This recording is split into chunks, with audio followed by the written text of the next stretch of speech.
and welcome to another installment of the Collins Brothers Unleashed.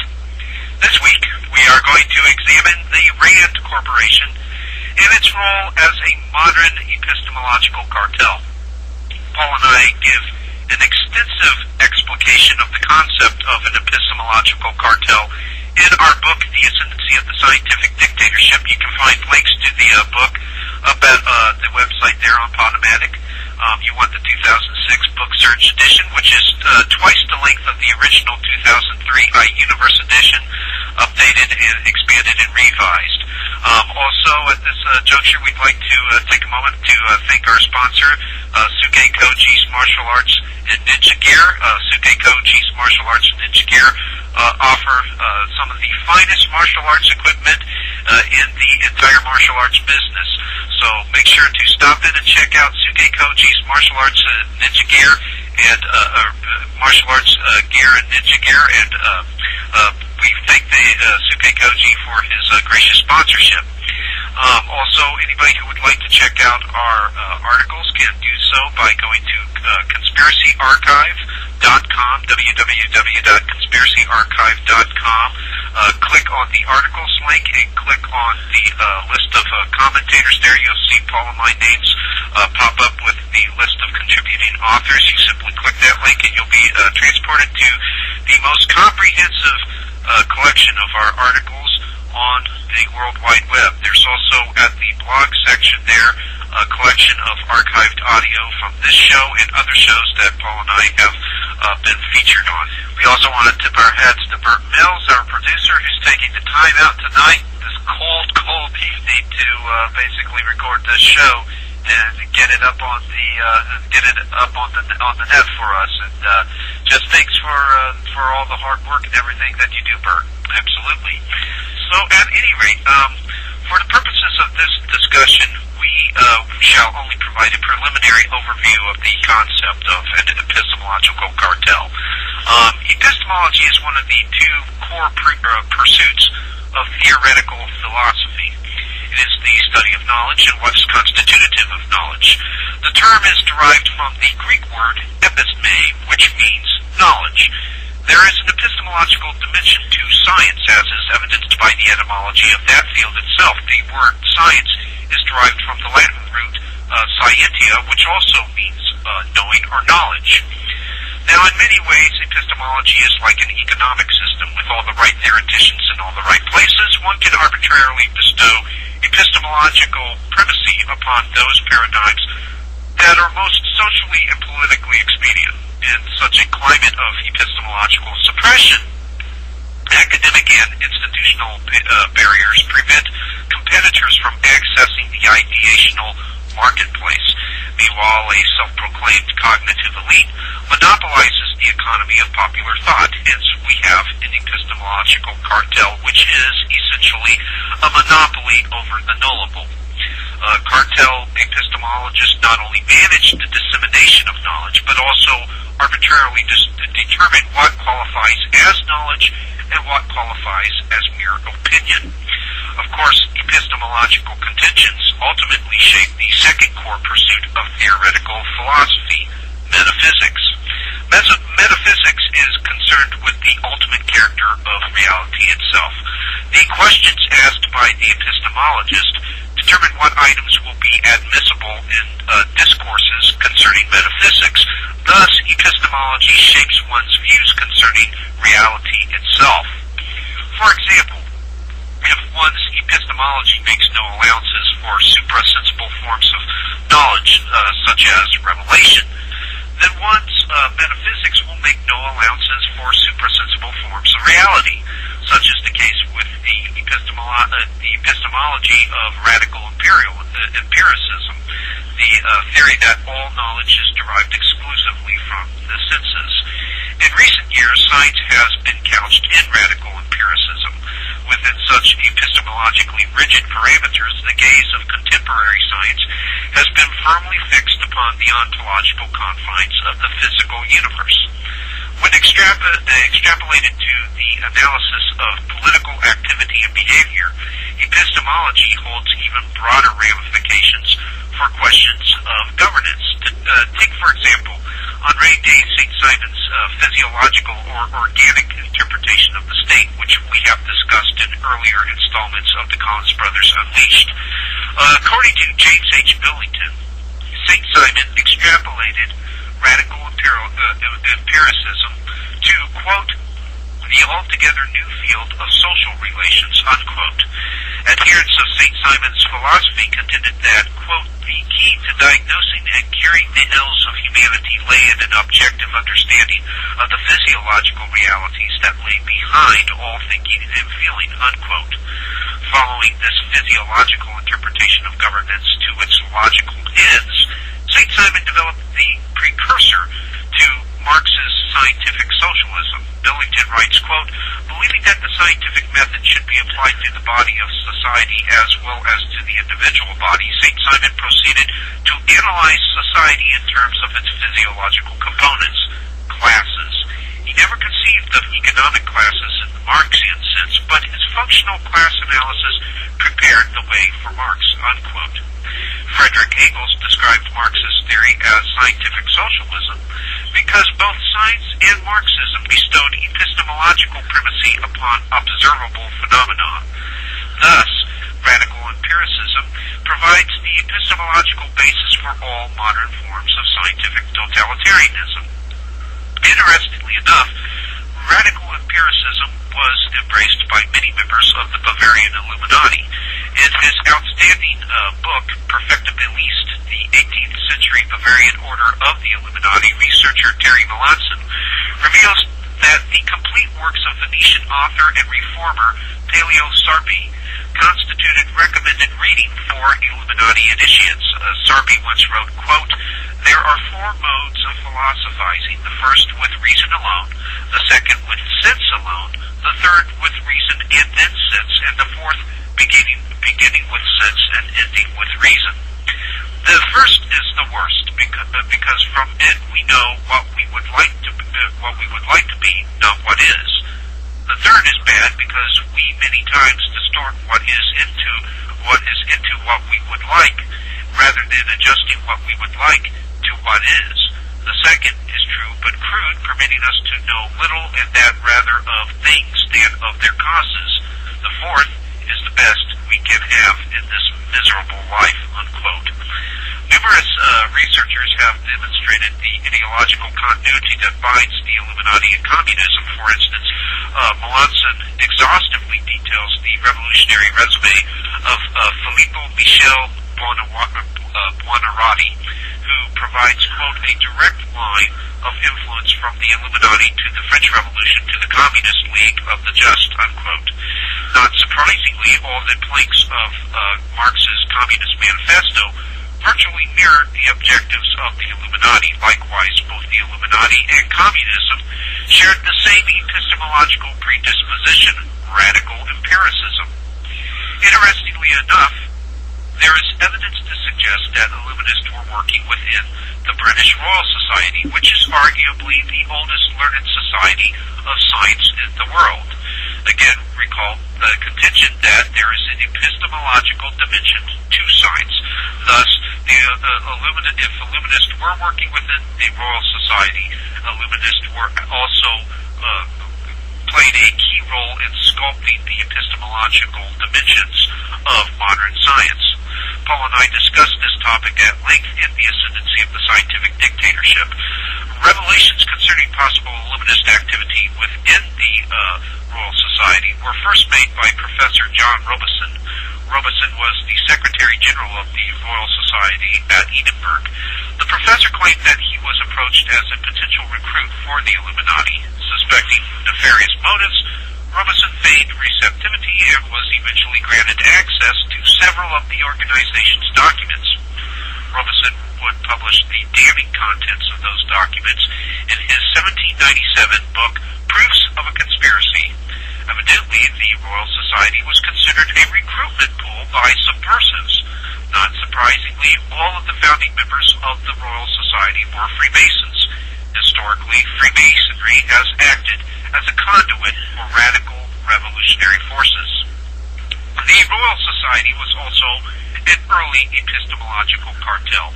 One might argue that the organization was little more than a collection of naive Baconians who believed in an oversimplified epistemology of empirical science devoid of intention, devoid of hypotheses, or what Newton called hypotheses non fingo. However, there was an inner circle within the Royal Society which Adrian Desmond and James Moore characterized in their autobiography over Darwin as, quote, a sort of Masonic Darwinian lodge invisible to outsiders, unquote. This inner circle was the X Club. Its members wielded a substantial amount of influence over every famous scientist at the time. All of its members, except Herbert Spencer, were secretaries or presidents of learned societies. T.H. Huxley presided over the group, which would manipulate the scientific press. One of the most prevalent examples of the X Club's media manipulation was its obfuscation of the Bathybius E. coli scandal. When it was discovered that the Bathybius E. coli was gypsum, a lifeless rock, and not the missing Monera in Ernest Haeckel's phylogenetic tree, the X Club suppressed almost every revelation of the debacle. Remember, the X Club was presided over by T.H. Huxley, a Freemason, and a participant in the formation of the Rhodes Roundtable groups. The Rhodes Roundtable groups were devoted to the formation of a British-ruled global government. Out of the Roundtable groups would come the Royal Institute for International Affairs, or the RIIA.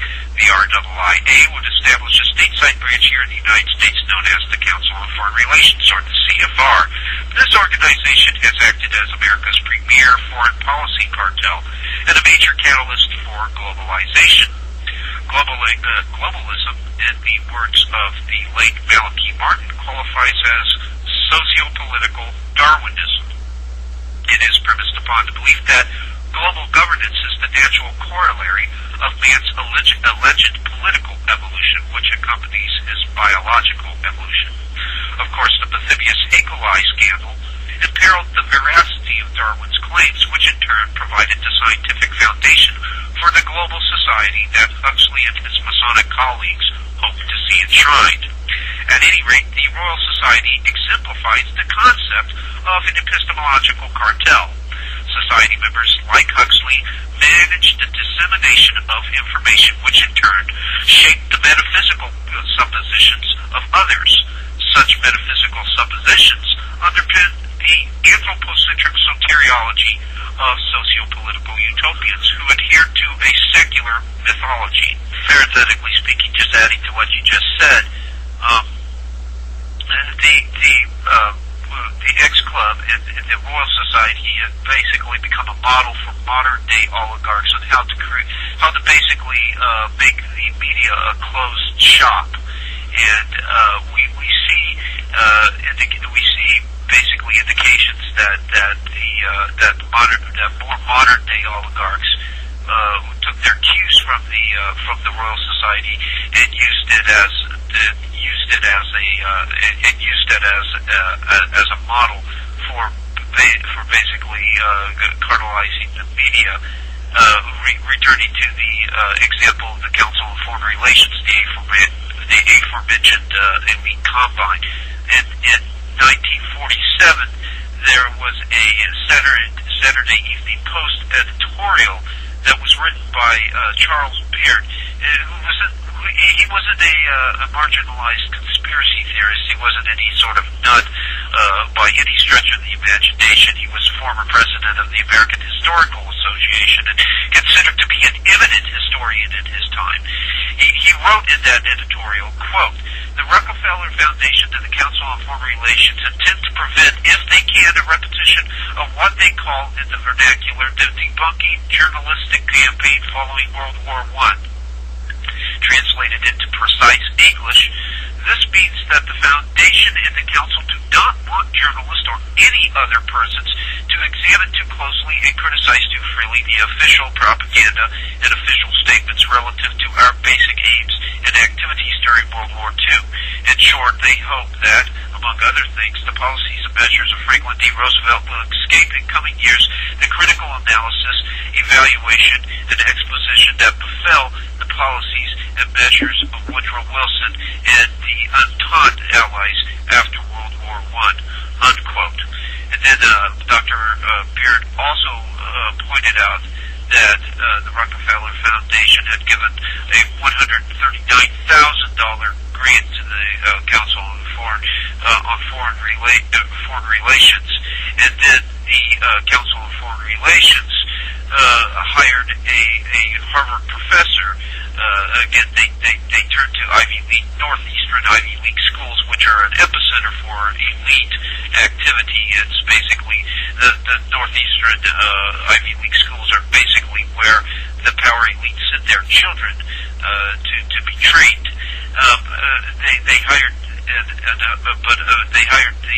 a professor from Harvard, William Langer, to write 3 volumes chronicling the war, and basically those volumes would serve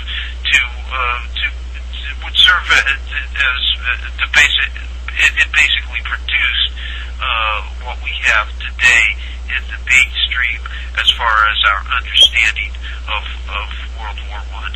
Right, and of course there was also Ivy Lee, old man Rockefeller's public relations specialist, actually the originator of the field of public relations, who, of course, employed similar strategies, the similar modus operandi of selective omission and selective inclusion. But when you're talking about the Rockefeller dynasty, you inevitably fall into the orbit of the CFR, and so we see again, what appears to us to be the CFR replicating the Royal Society model of cartelization of epistemology. And again, this is a very dangerous thing to have media be a closed shop in this way. Right. When you have a closed shop media, it's not just a matter of shutting down First Amendment rights. And the problem here is that people have free speech, but it's not based. But they speak freely and voice opinions that are not based on anything really knowable. It's based on what the cartel tells them is knowable. Right. And information is the free flow of information is not there for an informed opinion to ever be constructed. No, it's there for the affirmation of whatever Weltanschauung happens to be politically and socially expedient for those who occupy the higher tiers of the socioeconomic strata. It's basically there for those who control the media, and it's interesting to find that according to several different studies that were done by members of Congress, that the media had actually been bought up as early as 1950 by J.P. Morgan's interest, and that several newspapers were purchased, and then an editor was assigned to each one of those newspapers to filter out, anything that act as a gatekeeper. Exactly. At any rate, as I mentioned before, the two core pursuits of theoretical philosophy, of course, are epistemology and metaphysics. And epistemology is inextricably linked to metaphysics. Epistemology will shape whatever discourses take place over metaphysics, because it will determine what items are admissible, what knowledge, what forms of knowledge are admissible in discourses concerning metaphysics. Thus, epistemology shapes one's views concerning reality itself, because metaphysics concerns itself with the ultimate character of reality. Well, of course, the Royal Society did all it could to promulgate the epistemology of radical empiricism, and with the promulgation of radical empiricism, there was also the widespread view that the ontological confines of the physical universe basically constituted the sum totality of reality itself. There was nothing that ontologically transcended this world. This world was all that there was, which of course synchronized very comfortably with the anthropocentric soteriology of the socio-political utopians who peopled the Royal Society. Again, all of the Royal Society's founding members were Freemasons, and Freemasons hailed from this socio-political utopian, humanitist, Gnostic tradition. That essentially they promoted Darwinism and scientific materialism in general to basically buttress their secular mythology. And in the beginning of that secular mythology, Eden was reconceptualized as a singularity, which was eventually divided into countless pluralities by the Big Bang. According to the myth, the reconstitution of Eden is achieved through evolution, which invariably requires the assistance of man, which is spelled with a capital M, to signify humanity's potential to achieve apotheosis through the evolutionary process. Man unites evolution with the science of progress, which is bodied forth through biological methodologies such as eugenics, population control, selective breeding, compulsory sterilization, what have you, and social methodologies such as communism, fascism, other forms of socio-political utopianism disseminated on the popular level as some variety of socialism.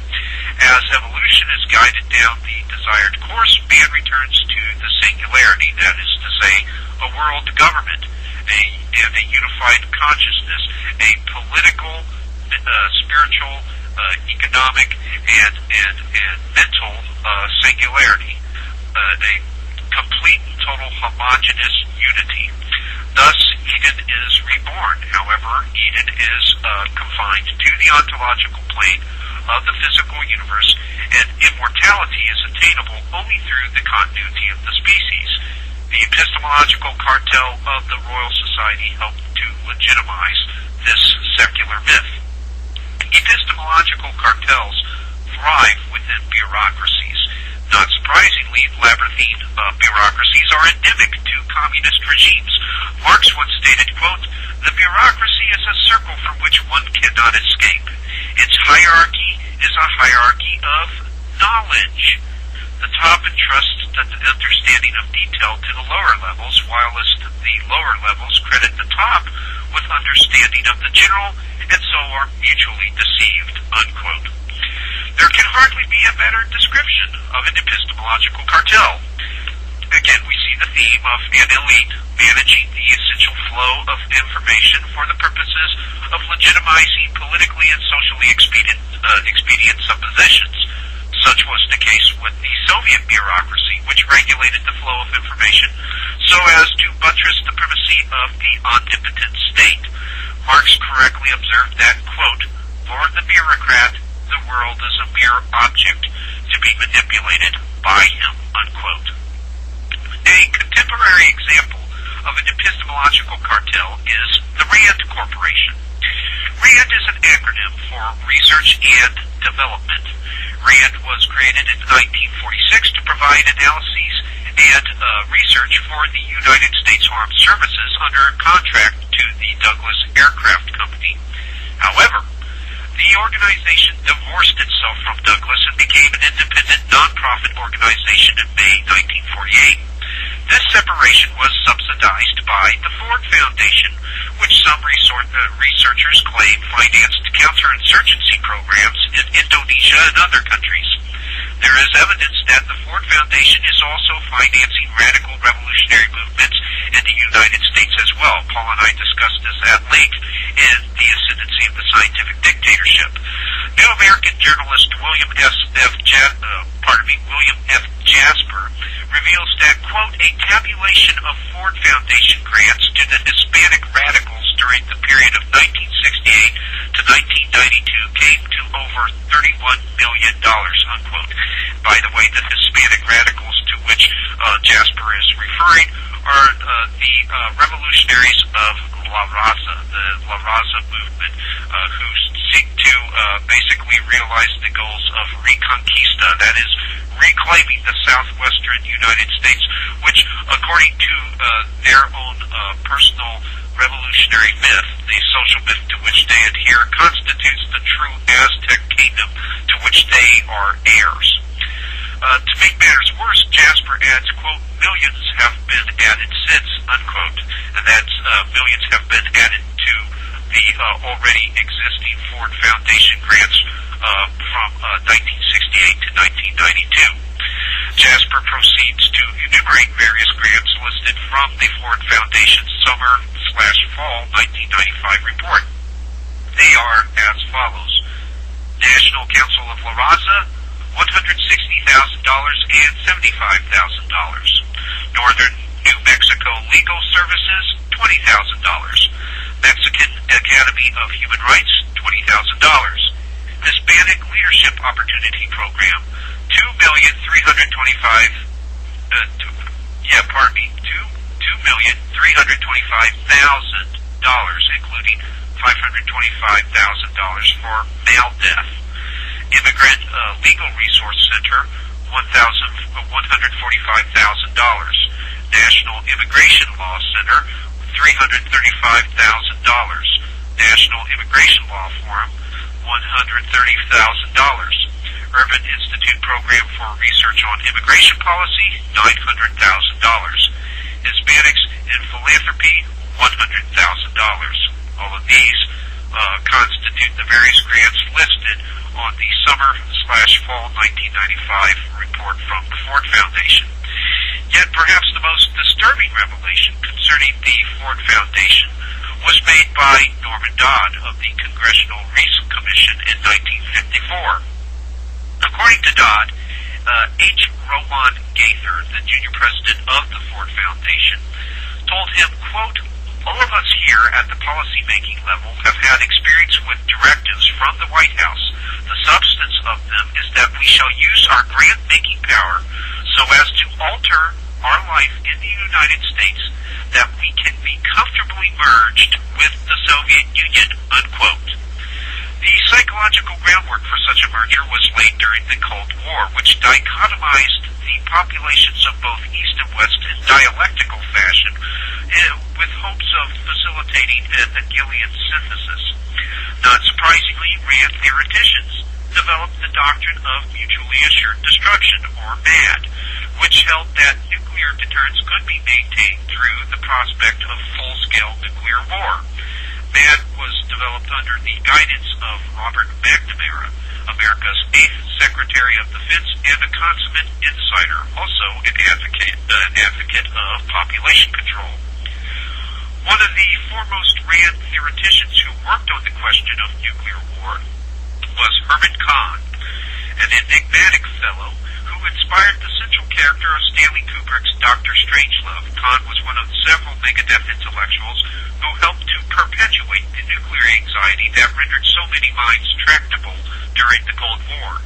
He did this by formulating hypothetical scenarios that in turn paid credence to inflated threat assessments of the Soviet Union.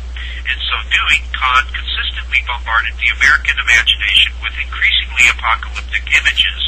New Yorker writer Louis Medan synopsizes Kahn's role in this project in fear. Quote, the early Cold Warriors, people like Dean Acheson, Paul Vinci, and the members of the Committee on the Present Danger were at least as worried about American attitudes as they were about Soviet intentions.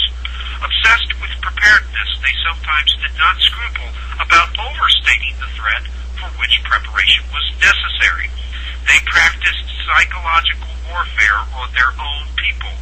Strategists like Kahn and Wohlstetter, that is, Albert Wohlstetter, abetted this politics not by inflating the facts, but by doing what they thought it was their job to do, thinking down the road around the next technological and geopolitical bend.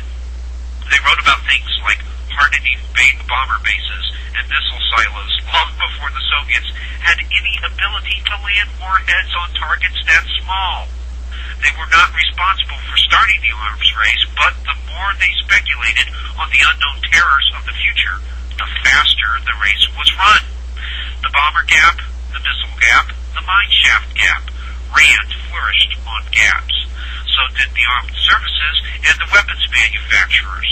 When Eisenhower, in his farewell address, warned of the military-industrial complex, this was the intersection of mutually reinforcing interest he had in mind.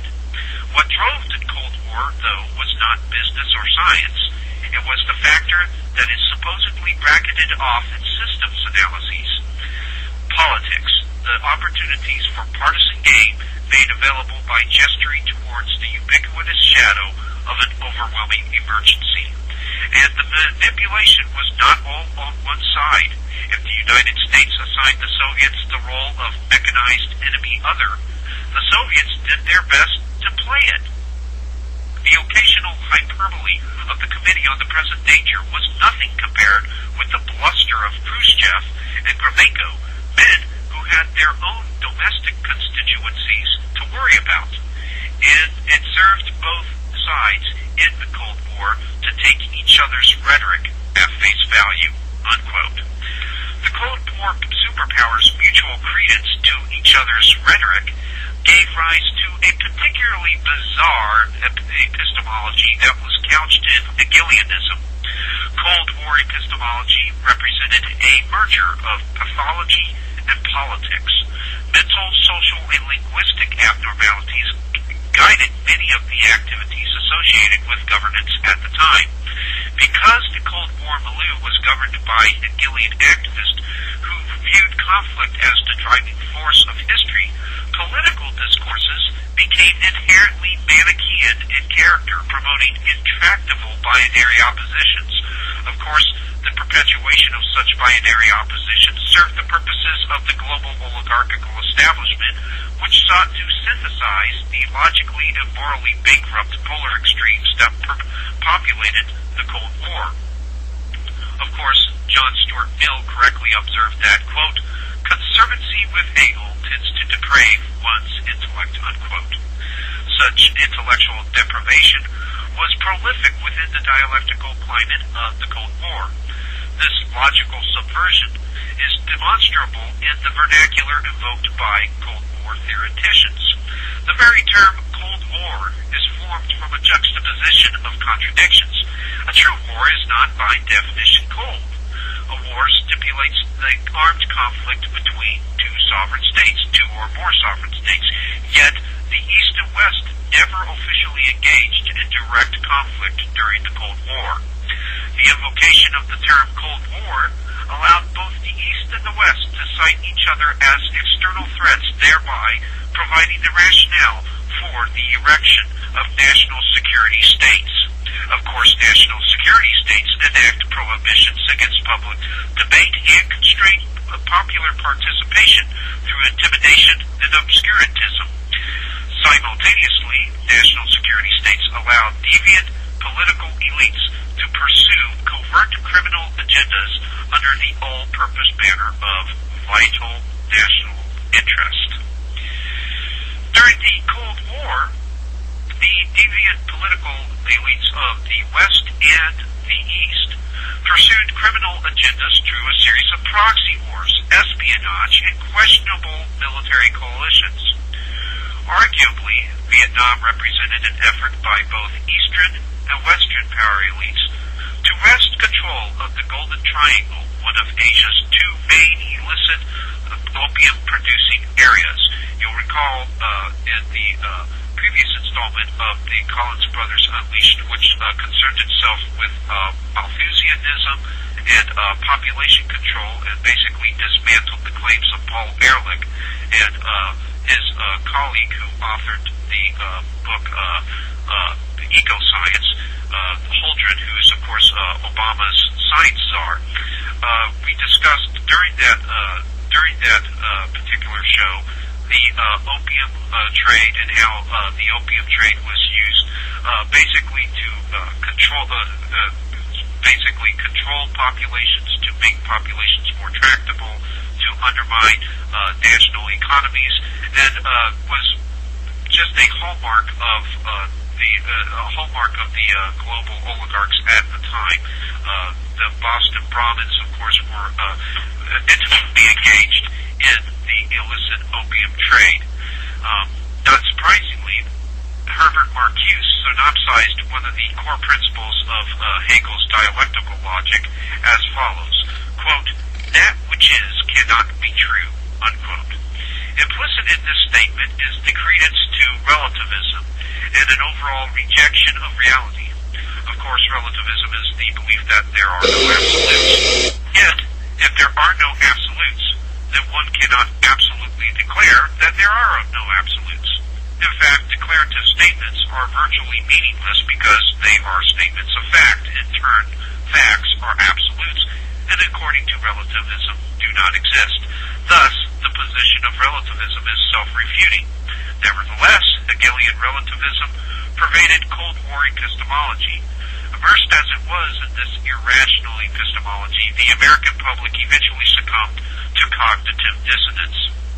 Driven by the desire to reduce this dissonance, most Americans adjusted their beliefs and attitudes in acquiescence to a foreign policy that was fighting communism in jungle villages while simultaneously surrendering entire civilized countries to the Soviets. Inoculating the American psyche with cognitive dissonance was precisely the role served by the cartel epistemologists of RAND. Before we proceed any further, I'd like to take this we'd like to take this moment again to thank our sponsor, Suke Koji's Martial Arts and Ninja Gear. Suke Koji's Martial Arts and Ninja Gear provides a wide array of martial arts equipment, instructional tapes, booklets, swords, grappling hooks, uniforms, and everything else for your martial arts needs. So, make sure to check out Suke Koji's Martial Arts and Ninja Gear. We'd also like to take this moment to let the listeners know where they can check out all our writings on the worldwide web. You can do so by going to conspiracyarchive.com. That's www.conspiracyarchive.com. Click on the articles link. You'll be taken to a list of contributing authors there. You'll see all of my names listed there. Simply click on the link, and you will be taken directly to the most comprehensive collection of our articles on the World Wide Web. Lastly, if you'd like to check out a copy of our book, The Ascendancy of the Scientific Dictatorship, which discusses many of the topics that we're discussing tonight, a link is there at our Podomatic page. You want the 2006 Book Search edition. That's the expanded and revised edition of the book. It is twice as large as the 2003 iUniverse edition, and many of the predictions that we made in that book are actually in the process of unfolding right now in this present stage of human history. Again, the full title for the listeners is The Ascendancy of the Scientific Dictatorship, an Examination of Epistemic Autocracy from the 19th to the 21st Century.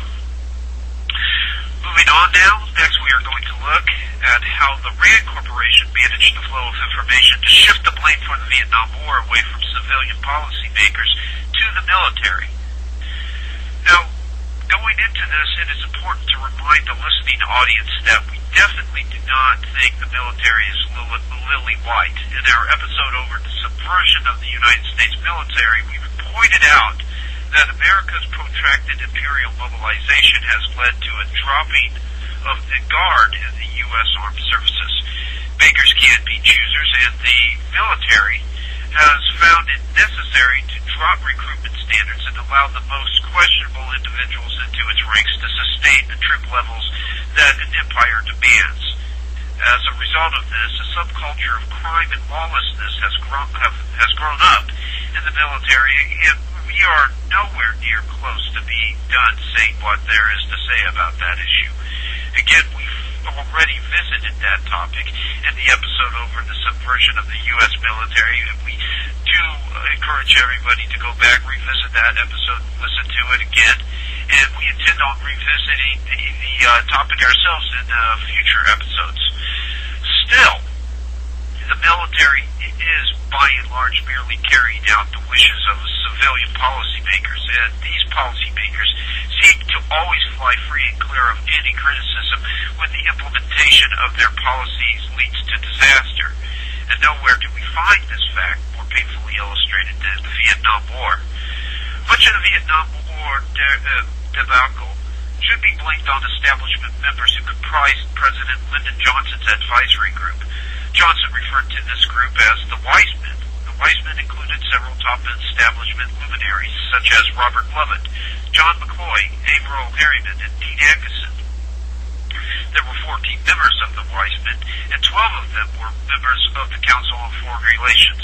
Again, the Council on Foreign Relations is an elite combine that we have examined before in the past and examined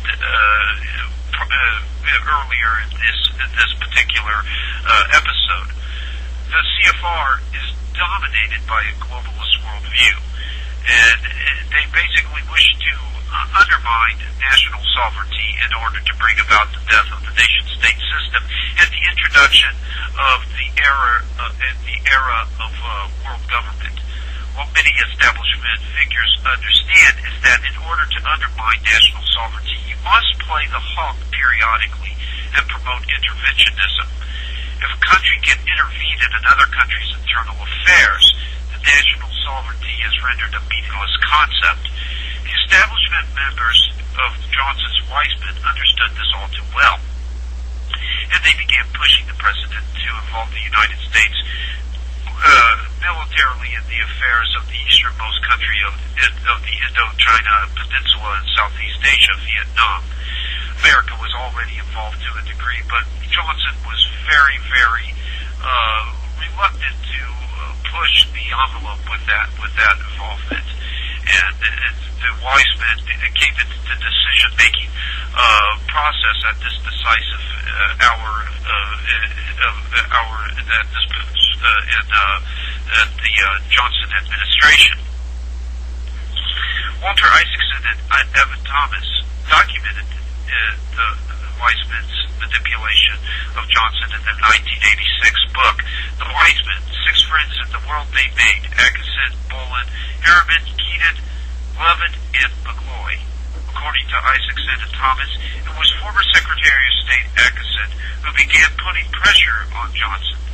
They write, quote, Acheson fidgeted impatiently as he listened to Johnson wallow in self-pity.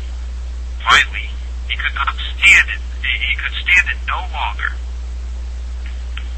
I blew my top and told him he was wholly right on Vietnam, Acheson wrote. Parenthetically, he was writing to Truman, former President Harry Truman. That he had no choice except to press on. That explanations were not as important as successful action. Acheson scolding emboldened the others. With this lead, my colleagues came thundering in like the charge of the Scots Greys at Waterloo, Acheson exalted to the former president. They were fine. Old Bob Lovett, usually cautious, was all out. This was a very decisive moment again in history, and it is no exaggeration to say that the Vietnam War, as we know it, was born out of this particular meeting. LBJ's Foreign Affairs Advisor William Bundy, according to Isaacson and Thomas, referred to the meeting as the time when, quote, America committed to land war on the mainland of Asia. No more critical decision was made, unquote. This meeting occurred in 1965 when Johnson was extremely hesitant to escalate America's military participation in the Vietnam War. The Wise Men's proddings effectively tore down Johnson's reluctance and transformed the president into a hawk. It is interesting to note, however, that a year later, actually a year earlier, Acheson, the man who took the lead in pressuring Johnson, had in fact voiced misgivings about America's role in Vietnam. In David Halverson's 1972 book, The Best and the Brightest, Halverson reached a conversation between a White House staffer and Acheson. He writes, as early as May 1964, Dean Acheson stopped a White House friend at a cocktail party and said he thought Vietnam was going to turn out much worse than expected, that it was all much weaker than the reports coming in, unquote. Again, make note of the fact that that Halverson was referring to an incident that occurred in 1964, but in 1965 we will find Atkinson actually pressuring the president to escalate military involvement, United States military involvement in Vietnam. Needless to say, Atkinson's doubts had grew greater by 1965, and his fellow wise men were also not without their misgivings. Harriman, according to Isaacson and Thomas, was rebuked by former Special Assistant to Kennedy Arthur Schlesinger for promoting the Johnson administration's hawk position. During that conversation in Harriman's hotel room, however, Harriman took some alcohol for courage and actually admitted to Schlesinger that he was opposed to America's military involvement in Vietnam. After examining the shared skepticism of Atkinson, Lovett, and McCoy, Isaacson and Thomas posed an important question. Returning to their book, we read, quote, even in 1965, they harbored serious doubts about committing U.S. troops in the defense of the government of South Vietnam. Why did they fail to convey those doubts to the president? Unquote. It's certainly an important question. It's probably the key question, in fact, but it is one that Isaacson and Thomas failed to answer. In 1968, the Weizmann performed the Great Betrayal, using recent negative briefings as pretext to abruptly change their position on Vietnam. This position shift was unleashed on Johnson during a 1968 meeting with the Weizmann. Isaacson and Thomas share the response of Johnson and some of his staff. They write, quote, General Maxwell Taylor was appalled and amazed at the defection. The same mouths that said a few months before to the president, you're on the right course, but do more, were now saying that the policy was a failure, recalled Taylor. He could think of no explanation except that my Council of Foreign Relations friends were living in the cloud of the New York Times, unquote. Johnson responded with desperate shock, recognizing that he was being abandoned to become little more than a glorified custodian with a tremendous mess to clean up. Isaacson and Thomas write, quote, when the meeting broke up, he grabbed a few of the stragglers and began to rant. Who the hell brainwashed those friends of yours? He demanded of George Ball. He stopped General Taylor. What did those damn briefers say to you? Unquote. It should be obvious to even the most casual observer that establishment members at the policy-making level of government, all of whom were civilians, deserved the lion's share of the blame for Vietnam. This, however, there was an attempt, however, to cover this up by what appears to have been calculated leak from the Rand Corporation. This leak was carried out by a U.S. military analyst and Rand Corporation employee, Daniel Ellsberg.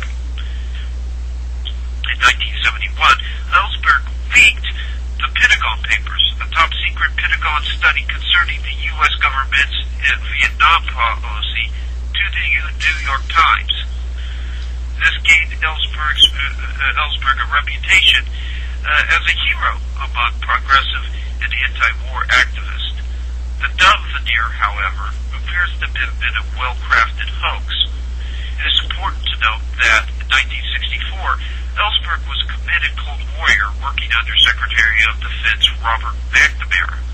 McNamara, of course, was a primary architect of the Vietnam War, and he consistently overruled the Joint Chiefs of Staff on strategic matters.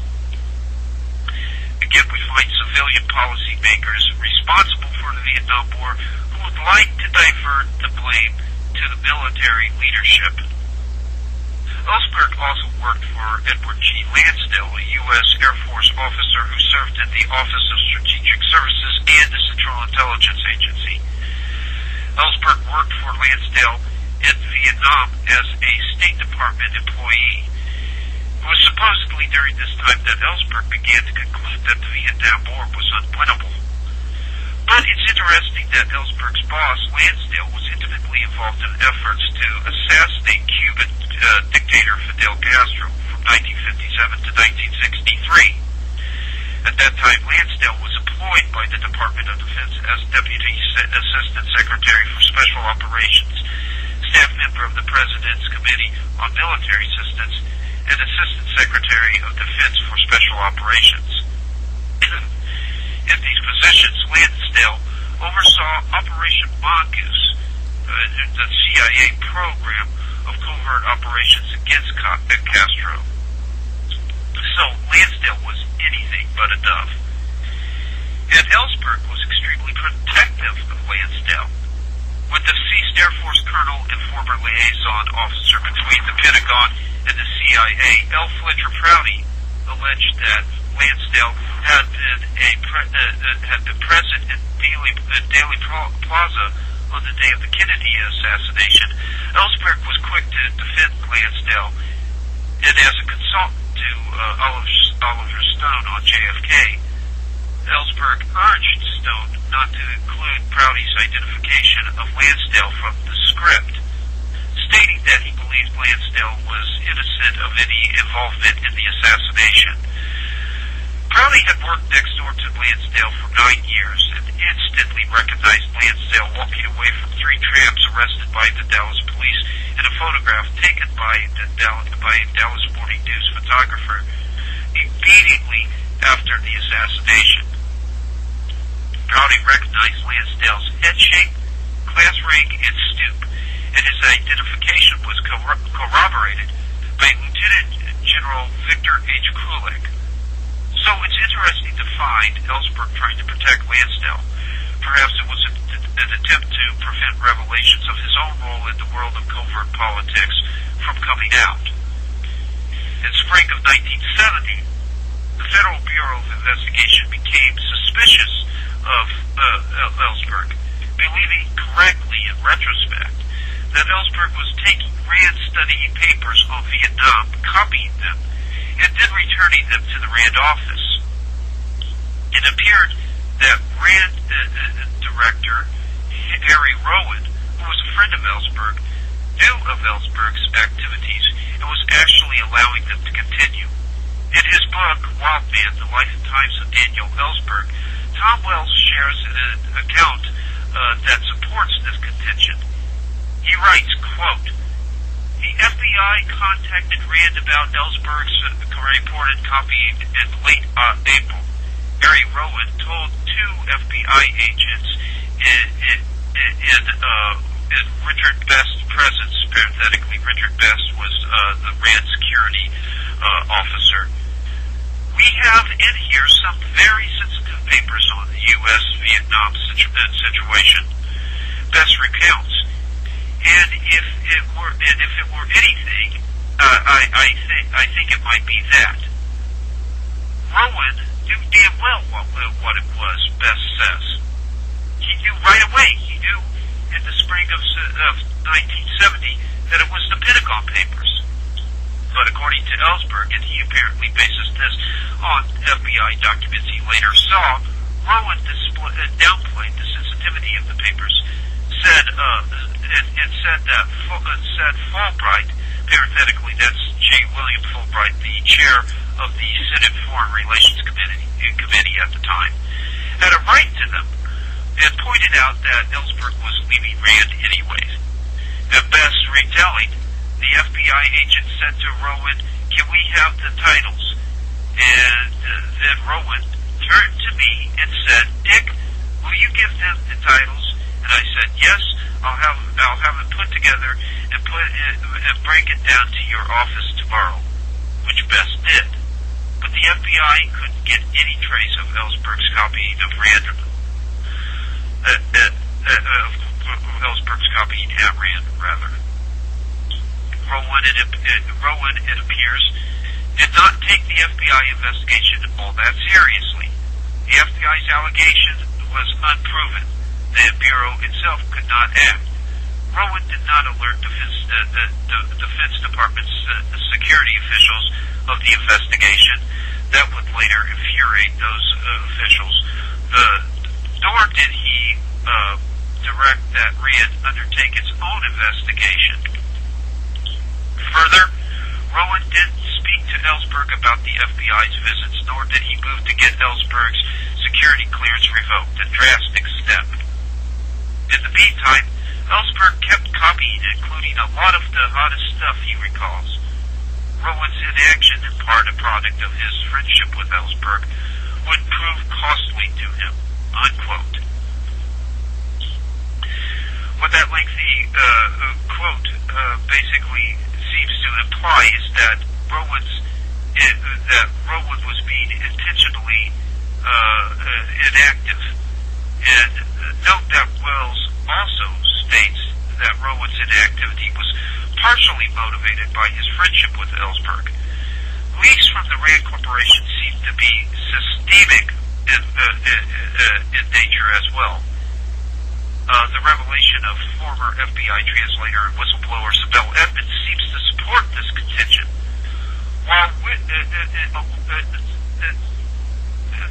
again, Rowan's inactivity was only partially motivated, and the motivation may have also been systemic in the case of Ellsberg as well.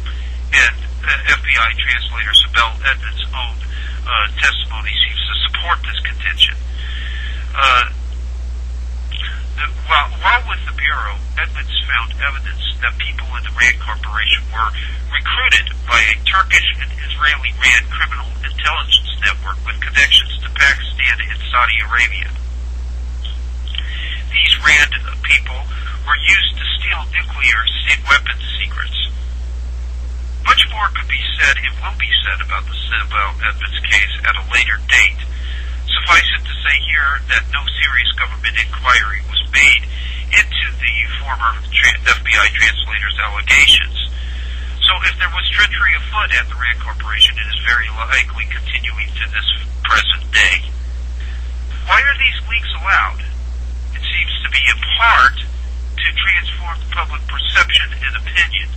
Calculated and intentional leaks seem to be one manifestation of the Delphi mechanism. Developed in the 1960s by RAND theorists, the Delphi mechanism is designed to persuade the public to accept a predetermined outcome. In the Ellsberg case, the predetermined outcome may have been the placement of blame and culpability for the Vietnam War on the military. Louisiana Congressman John Rarick was one of the astute observers who actually recognized this fact. In a 1971 circular entitled "You've a Right to Know," Rarick stated, quote, "The My Lai massacre, the sentencing of Lieutenant Cowley to life imprisonment, the selling of the Pentagon, and the so-called Pentagon Papers are leading examples of attempts to shift all the blame to the military in the eyes of the people. But no one identifies the Council on Foreign Relations, the CFR, a group of some 1,400 Americans, which includes as members almost every top-level decision and policy maker in the Vietnam War. CBS tells the people it wants them to know what is going on and who is to blame. Why doesn't CBS tell the American people about the CFR and let the people decide who to blame for the Vietnam fiasco? The planners and the top decision makers of a closely knit financial, industrial, intellectual aristocracy or military leaders under civilian control who have had little or no voice in the overall policies and operations and who are forbidden by law to tell the American people their side. The My Lai incident, the selling of the Pentagon, and the Pentagon Papers have not scratched the surface in identifying the responsible kingmakers of the new ruling royalty, let alone in exposing the CFR role in Vietnam. Who will tell the people the truth if those who control the right to know machinery also control the government, unquote. It appears that the Pentagon Papers also sought to build the CIA and intelligence community in general to build their public image at the expense of the Pentagon. To support this contention, we turn to an extract from the New York Times book on the Pentagon Papers. When we look at an introductory and formulative early chapter on page 6, we read the following. Quote, the Pentagon account discloses that most of these major decisions from 1950 on were made against the advice of the American intelligence community. Intelligence analysts in the CIA warned that the French Emperor Baudin and Premier Diem were weak and unpopular, and that the communists were strong. In early August 1954, for example, just before the NSC decided to commit the U.S. to propping up Premier Diem, a national intelligence estimate warned, although it is possible that the French and Vietnamese, even with firm support from the U.S. and other powers, may be able to establish a strong regime in South Vietnam, we believe that the chances for this development are poor, and moreover that the situation is more likely to continue to deteriorate progressively over the next year. The NIE continues.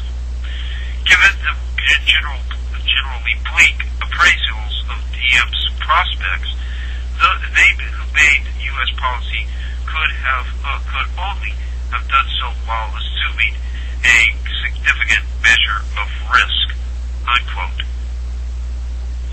Now, the New York Times comments on this passage, saying, quote, the Pentagon study does not deal at length with a major question. Why did the policymakers go ahead despite the intelligence estimates prepared by their most senior intelligence officials? Unquote. So again, here we have the blame falling for the Vietnam War almost entirely on the shoulders of the U.S. military, and the intelligence community being propped up as heroes for an honest assessment of the situation, and the policymakers, the civilian policymakers, coming almost entirely out of a CFR establishment trajectory, disappearing entirely from the picture. So this was the result of the selective omission and disclosure of certain pieces of information, which seems to be part and parcel of the Rand theoreticians' modus operandi. Of course, Ellsberg's selective revelations and Kahn's hypothetical scenarios, which were knowingly premised upon inflated threat assessments of the Soviet Union. So, for all practical purposes, this is an epistemological cartel, because we have people managing the essential flow of information, people managing the essential flow of knowledge, and also acting as arbitrators on what is constitutive of knowledge, thus precluding certain epistemological questions from important discourses, whether they be discourses within the more philosophical orbit, discourses concerning metaphysics, or discourses in governance, discourses in questions of politics. Because again, once you have items automatically precluded from those discourses, then those discourses can be guided towards whatever socially and politically expedient ends the cartel epistemologist has sculpted the discourse to lead towards. And it's not the only; these aren't the only examples that we could give of this cartelization of epistemology. We could also look at the Team B project, which was basically a private group of intelligence analysts that were supposed to compete with the CIA's own intelligence analysts on putting together accurate reports on the Soviet Union's military capabilities. Team B was basically born out of a concept that came from University of Chicago professor Albert Wohlstetter, who of course was the founder of the RAND Corporation, also a Megadeth intellectual along with Herman Kahn. He said that the CIA was basically underestimating Soviet military capabilities, and in particular, the agency was systematically understating the Soviet Union's missile deployment. Going back to his and other DEFCON intellectuals' total fascination, fixation on the nuclear arms race, and the Team B that was formed, the Team B was basically formed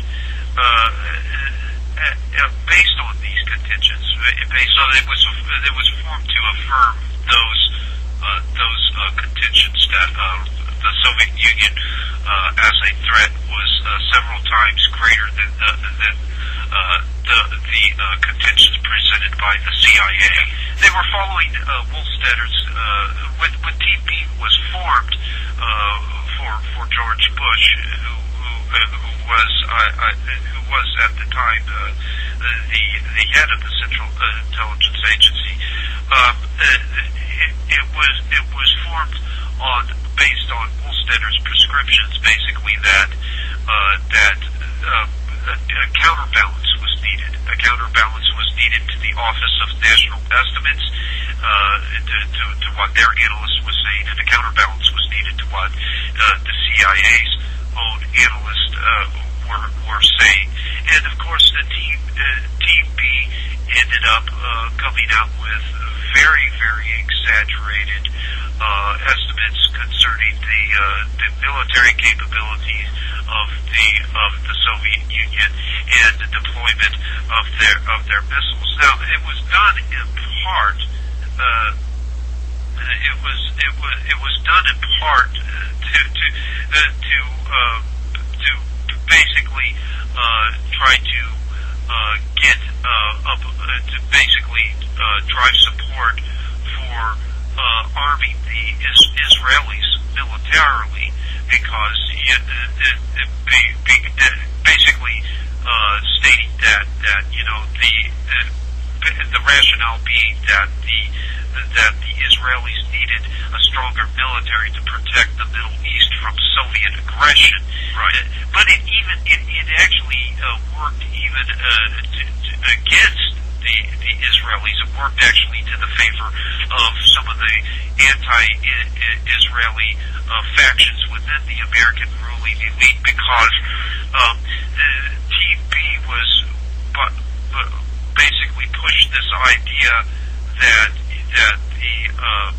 the Soviet Union was going to attack the Gulf states, the oil-rich Gulf states, attack Saudi Arabia, attack these Arab nations, and so actually the anti-Israel faction of the power elite was able to push for the arming of Saudi Arabia over Israel as a result, saying basically that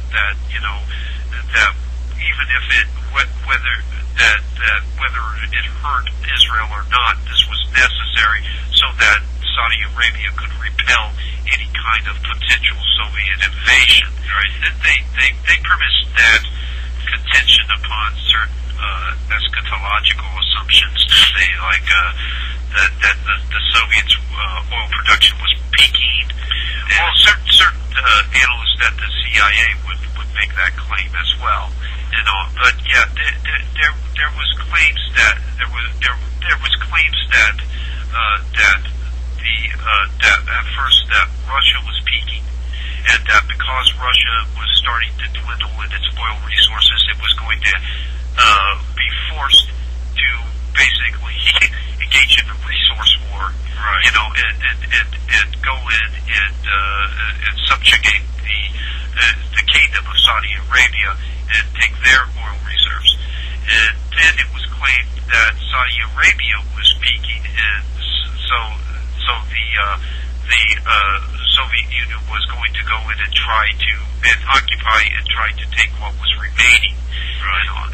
Either way, you do have this idea of peak oil, which is something that I used to be a proponent of, and now we both have come to see that. Right. Well, the first edition of the Ascendancy of the Scientific Dictatorship, we paid credence to peak oil theories, but in the second edition, we've completely and totally repudiated any and all credence that we once paid to peak oil eschatology.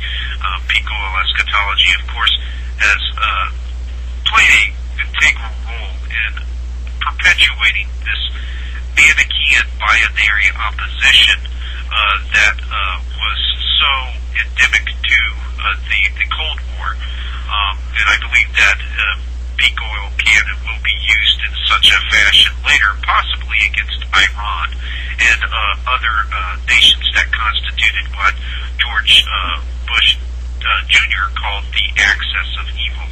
But returning to your comments concerning Team B, of course, Team B, euphemistically, they were presented as a counterbalance to the CIA, but in actuality, I believe that the real reason that Team B was formed was because the CIA simply wasn't producing, in terms of its analyses,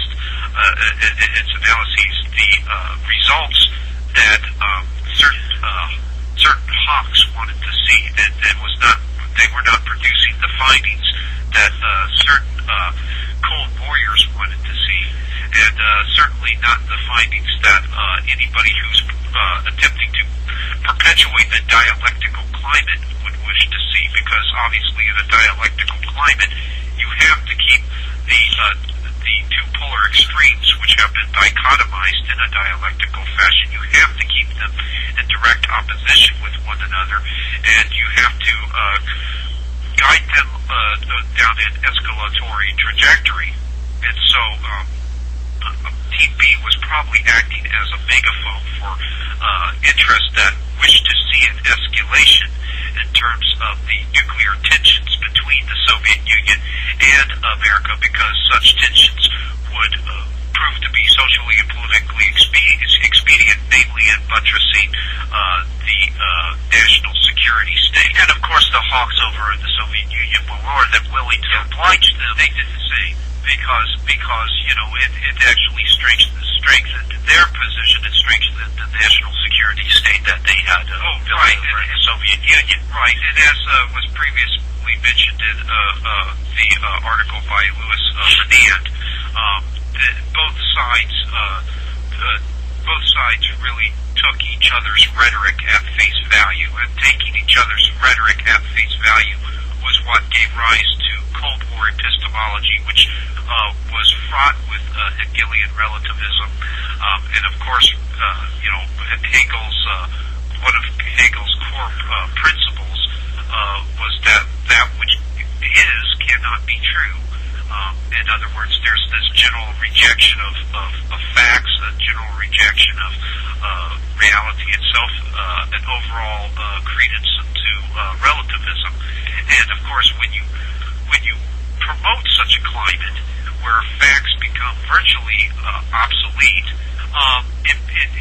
you can promote absolutely and completely, totally contradictory policies that certainly ostensibly would not make sense, such as waging a war against communism in jungles while simultaneously completely and totally relinquishing entire countries to the Soviet Union. So you have to have this give and take reciprocal formula there, where on one hand you're fighting communism, on the other hand you're actually supporting it. And what the common everyday American could not identify with such a contradictory formula of this formula of dynamic engagement and simultaneous conflict, was that it was a reciprocal formula that allowed for the Cold War dialectic to continue to perpetuate itself. Yeah, there were people actually in the military that saw this contradictory kind of policy going on. Where a war is being conducted by the policymakers call for a war to be conducted, and then the very enemy that we are fighting is actually supported on the other hand. Right. Lieutenant General Ira C. Eaker wrote the following concerning our policy with Vietnam, for instance. Quote, "Our political leaders elected to fight a land war where every advantage lay with the enemy, and to employ our vast sea and air superiority is very limited supporting and to employ our vast sea and air superiority in very limited supporting roles only." Unquote. So here we're supposed to the policymakers say we're supposed to conduct this land war against against the insurgency in Vietnam, and of course we comply. We say okay, and go along with it, but then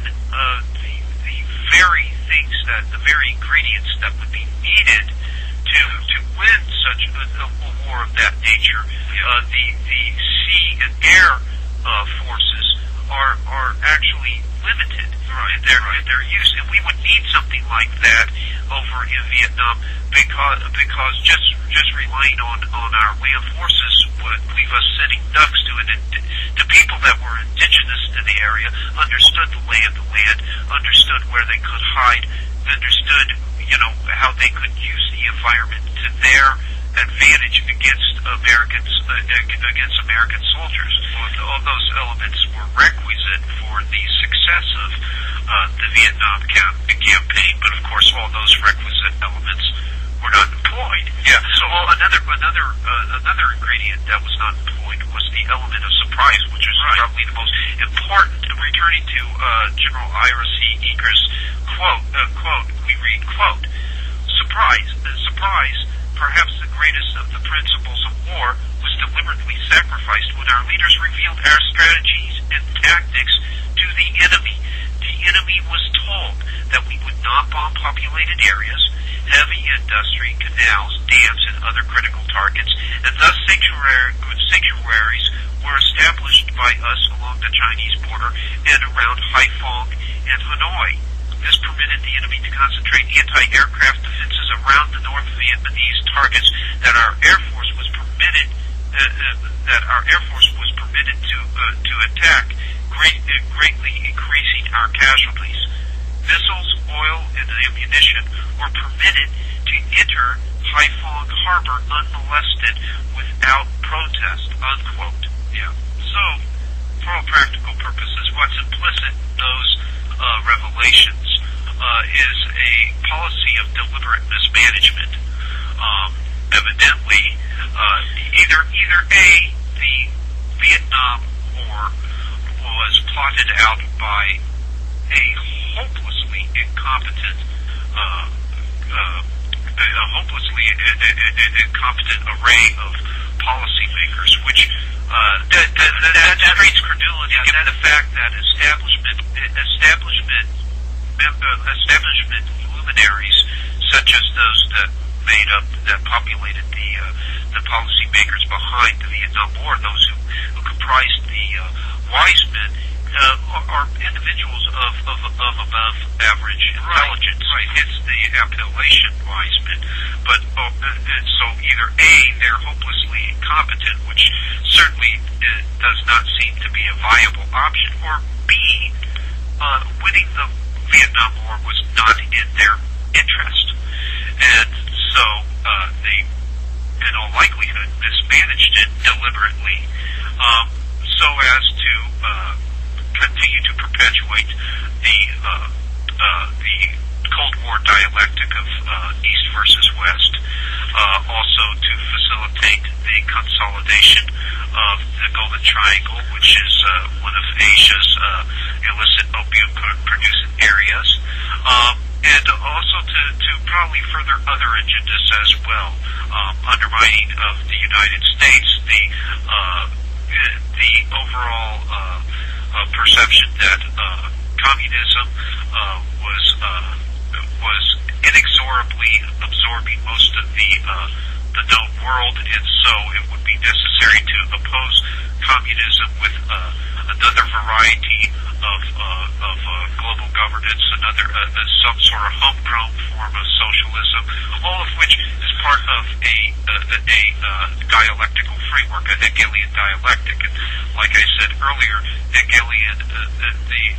Hegelianism pervaded Cold War epistemology, and the perpetuation of Cold War epistemology seemed to be the role that was served by the Rand Corporation, or theoreticians from the Rand Corporation, because these individuals were, for all practical purposes, skilled in managing the essential flow of information and knowledge.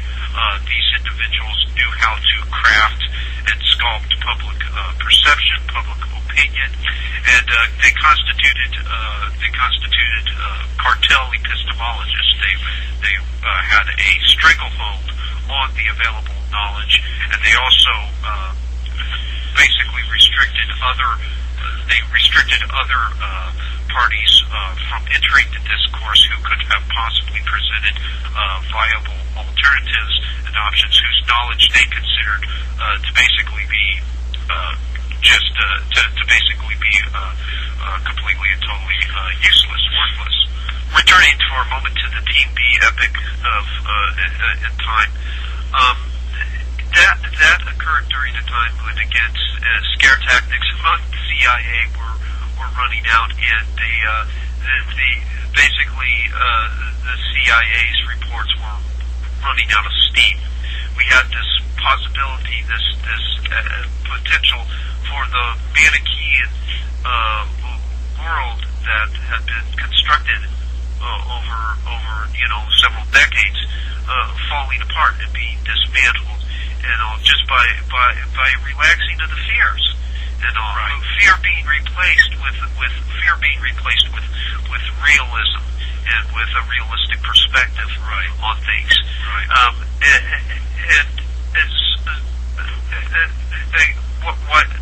What the Team B did was basically rebuild in the public mind, in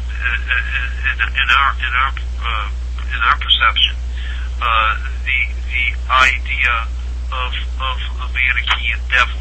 The idea that the Soviet Union was a Manichaean devil, so that the world that the power elite had created shortly after the Cold War would not be lost. Not at this particular point in time. It was still very much profitable to them, as it was profitable to the hawks in the Soviet Union. And that world had begun to be built after the power elite here in the West saw that the Soviet Union was being uncooperative with the attempts to set up a world government shortly after World War II. And you'll remember that Prime Minister Winston Churchill, Right. He invoked the term Iron Curtain. Right. The Gnostic overtones of that statement, of that term, the Gnostic overtones of that term should be obvious. Right. And the world is split in half by an Iron Curtain, and they're two sides. Right. That's the radical dualism that you found in traditional Gnosticism, in particular Manichaeism, which extended that radical dualism to all the world, to the affairs of men, which essentially is all that Cold War, that the Cold War and Cold War epistemology was an extension of Manichaeism, of radical Gnostic dualism to geopolitics. It was an outgrowth of an older occult doctrine, namely Gnosticism's radical dualism, but it wasn't readily identifiable as such because it had been codified as political doctrine, as political ideology, and it's very much prevalent in the documents of Team B, which are just laced with, replete with inherently religious vernacular, in particular the term Manichaean, which shows up quite a few times in Team B documents. So you have this radical dualism of older occult religions actually being referenced by a political doctrine. The very concept is actually completely and totally transplanted within the immanent cosmos, within the immanent order of politics, within the ontological confines of the physical universe. And it's now infused that radical dualism into raw politics, and so it's no longer readily identifiable as occultism. Yeah, that may not have been on accident either. We know that Winston Churchill, certain Freemasons claim Winston Churchill as one of their own, and it has been claimed that Churchill was a practitioner of the Druid religion, which draws in some sense from those occult traditions that go back to Gnosticism. So naturally, if that had shaped Winston Churchill's spirituality, it was going to take on a political manifestation when he entered the realm of politics. Exactly. And when he did this, when he basically referred to all those countries that fell within the Soviet Union's influence, which fell under their control, when he referred to those countries as being behind an Iron Curtain, he was doing us a tremendous disservice because he was presenting us a picture that had bleached of all complexities. A world where diplomacy was not, where diplomacy was completely precluded. You had entire populations of people dichotomized, and in such a climate, people automatically adopt dichotomous logic, and of course, dichotomous logic basically, if you could sum up dichotomous logic in a single phrase, it's either or. In other words, there is an excluded middle, and there's an excluded middle, and only the two polar extremes have to duke it out for ideological supremacy. And of course, polar extremes conflicting with one another, ideational entities at war with one another, were integral to Hegel's dialectic, which of course was adopted by Marx and redirected towards the realm of politics and economics, and it became dialectical materialism. But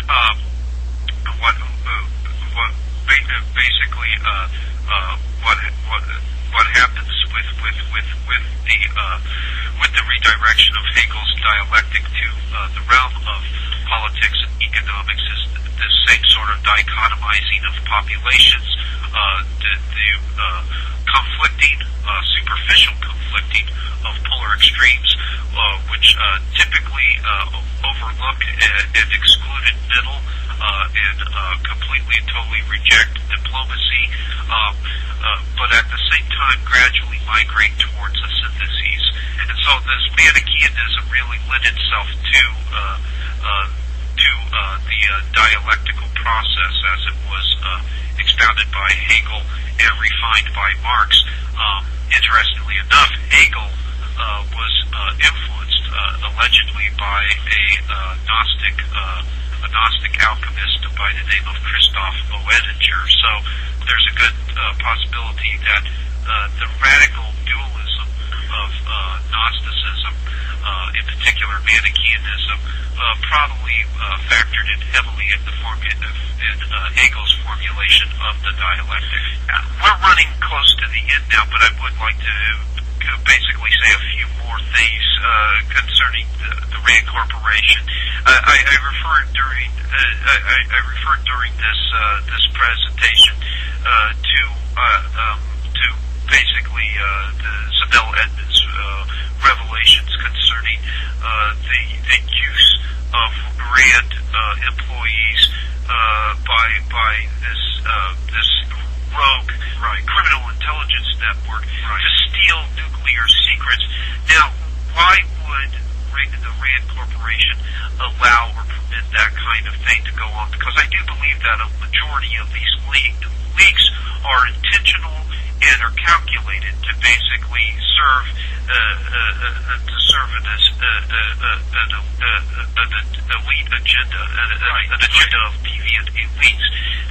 Well, again, the stealing of those secrets in turn leads to nuclear proliferation, and we have a return to the kind of world that Herman Kahn was basically pushing, and the other DEFCON intellectuals that came out of Rand trajectory. A world filled with nuclear paranoia, nuclear anxiety, and a climate of fear which always lends itself to the creation and the maintenance of a national security state, and hopefully somewhere down the line in the eyes and the perspective of the power elite, a world government, a world where national sovereignty has been obliterated and an international entity has taken the place of national governments as the supreme law of the land. Basically, a world government could at some point be presented as being the only cure, the only ill to nuclear proliferation, the only thing that can prevent nuclear extinction. Is a world government, would be a world government. We know that they have, in fact, presented it to the public in that light before, which is basically their own homegrown variety of socialism. It's not exactly the socialism that the hardcore Marxist of, say, communist Russia would like to see adopted, but it's socialism nonetheless. And that's precisely what the fear of Soviet invasion and nuclear war, that's precisely what it promulgated. And we know that Cold War epistemology has experienced a resurgence, as is evidenced by the use of the term axis of evil. At any rate, we'd like to thank the listeners for tuning in. Feel free to drop us a line at our email address, thecollinsbros@yahoo.com. That's the Collins Bros, THECOLLINSBROS, yahoo.com. Check out our book, The Ascendancy of the Scientific Dictatorship. The link is there at Podomatic. And also feel free to check out our articles at conspiracyarchive.com. Just go there, click on the articles link. You'll be transported to a list of contributing authors to the website. You'll see our names there. Click on that link. You'll be transported to the most comprehensive collection of our articles on the World Wide Web. Thanks so much for tuning in, and we hope to see you again in the next installment of the Collins Brothers Unleashed. everybody, and welcome to another installment of the Collins Brothers Unleashed. This week, we are going to examine the RAND Corporation and its role as a modern epistemological cartel. Paul and I give an extensive explication of the concept of an epistemological cartel in our book, The Ascendancy of the Scientific Dictatorship. You can find links to the book up at the website there on Podomatic. You want the 2006 book search edition, which is twice the length of the original 2003 iUniverse edition, updated and expanded and revised.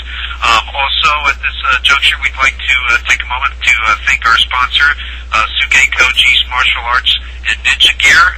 Suke Koji's Martial Arts and Ninja Gear offer some of the finest martial arts equipment in the entire martial arts business. So make sure to stop in and check out Suke Koji's Martial Arts Ninja Gear and Martial Arts Gear and Ninja Gear, and we thank the Suke Koji for his gracious sponsorship. Also, anybody who would like to check out our articles can do so by going to conspiracyarchive.com, www.conspiracyarchive.com. Click on the articles link and click on the list of commentators there. You'll see Paul and my names pop up with the list of contributing authors. You simply click that link and you'll be transported to the most comprehensive collection of our articles on the World Wide Web. There's also at the blog section there a collection of archived audio from this show and other shows that Paul and I have been featured on. We also want to tip our hats to Bert Mills, our producer, who's taking the time out tonight, this cold evening, to basically record this show and get it up on the net for us. And just thanks for all the hard. And communism shared the same epistemological predisposition, radical empiricism. Interestingly enough, there is evidence to suggest that Illuminists were working within the British Royal Society, which is arguably the oldest learned society of science in the world. Again, recall the contention that there is an epistemological dimension to science. Thus, if Illuminists were working within the Royal Society, Illuminists were also played a key role in sculpting the epistemological dimensions of modern science. Paul and I discussed this topic at length in The Ascendancy of the Scientific Dictatorship. Revelations concerning possible Illuminist activity within the Royal Society were first made by Professor John Robison. Robison was the Secretary General of the Royal Society at Edinburgh. The professor claimed that he was approached as a potential recruit for the Illuminati. Suspecting nefarious motives, Robison feigned receptivity and was eventually granted access to several of the organization's documents. Robison would publish the damning contents of those documents in his 1797 book, Proofs of a Conspiracy. Evidently, the Royal Society was considered a recruitment pool by subversives. Not surprisingly, all of the founding members of the Royal Society were Freemasons. Historically, Freemasonry has acted as a conduit for radical revolutionary forces. The Royal Society was also an early epistemological cartel.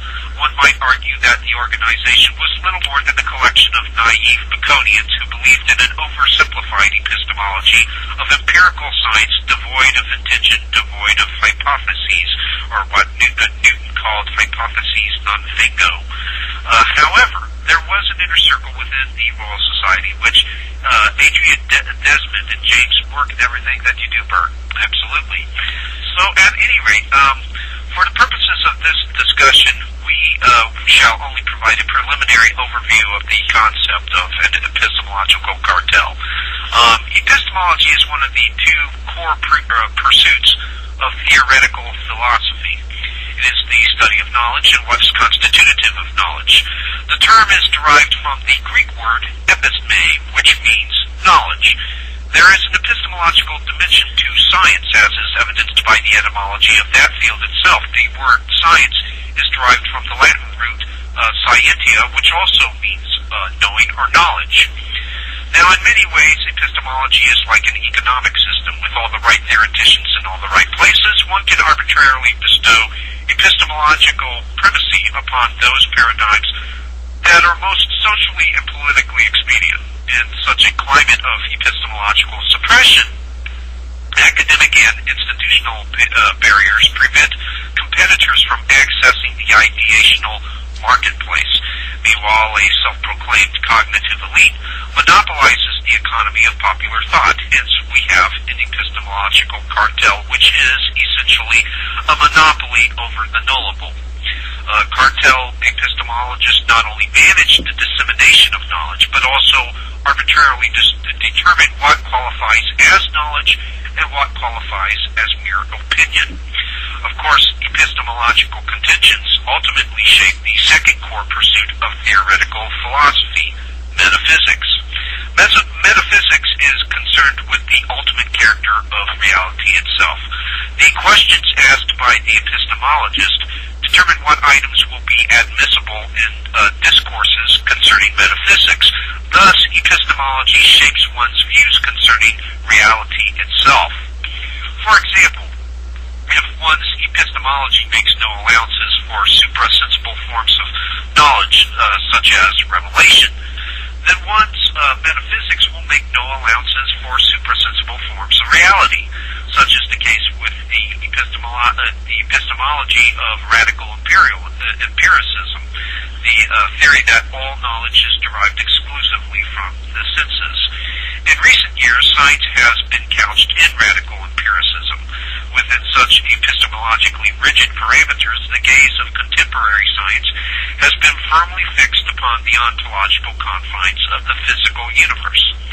When extrapolated to the analysis of political activity and behavior, epistemology holds even broader ramifications for questions of governance. Take, for example, Henri de Saint-Simon's physiological or organic interpretation of the state, which we have discussed in earlier installments of the Collins Brothers Unleashed. According to James H. Billington, Saint-Simon extrapolated radical empiricism to, quote, the altogether new field of social relations, unquote. Adherents of St. Simon's philosophy contended that, quote, the key to diagnosing and curing the ills of humanity lay in an objective understanding of the physiological realities that lay behind all thinking and feeling, unquote. Following this physiological interpretation of governance to its logical ends, St. Simon developed the precursor to Marx's scientific socialism. Billington writes, quote, believing that the scientific method should be applied to the body of society as well as to the individual body, St. Simon proceeded to analyze society in terms of its physiological components, classes. He never conceived of economic classes in the Marxian sense, but his functional class analysis prepared the way for Marx, unquote. Frederick Engels described Marx's theory as scientific socialism because both science and Marxism bestowed epistemological primacy upon observable phenomena. Thus, radical empiricism provides the epistemological basis for all modern forms of scientific totalitarianism. Interestingly enough, radical empiricism was embraced by many members of the Bavarian Illuminati. In his outstanding book, Perfectibilist, the 18th century Bavarian Order of the Illuminati, researcher Terry Melanson reveals that the complete works of Venetian author and reformer Paleo Sarpi constituted recommended reading for Illuminati initiates. Sarpi once wrote, quote, there are four modes of philosophizing, the first with reason alone, the second with sense alone, the third with reason and then sense, and the fourth beginning with sense and ending with reason. The first is the worst because from it we know what we would like to be, not what is. The third is bad because we many times distort what is into what we would like, rather than adjusting what we would like to what is. The second is true but crude, permitting us to know little and that rather of things than of their causes. The fourth is the best we can have in this miserable life, unquote. Numerous researchers have demonstrated the ideological continuity that binds the Illuminati and communism. For instance, Melanson exhaustively details the revolutionary resume of Filippo Michel Buonarroti, who provides, quote, a direct line of influence from the Illuminati to the French Revolution to the Communist League of the Just, unquote. Not surprisingly, all the planks of Marx's Communist Manifesto virtually mirrored the objectives of the Illuminati. Likewise, both the Illuminati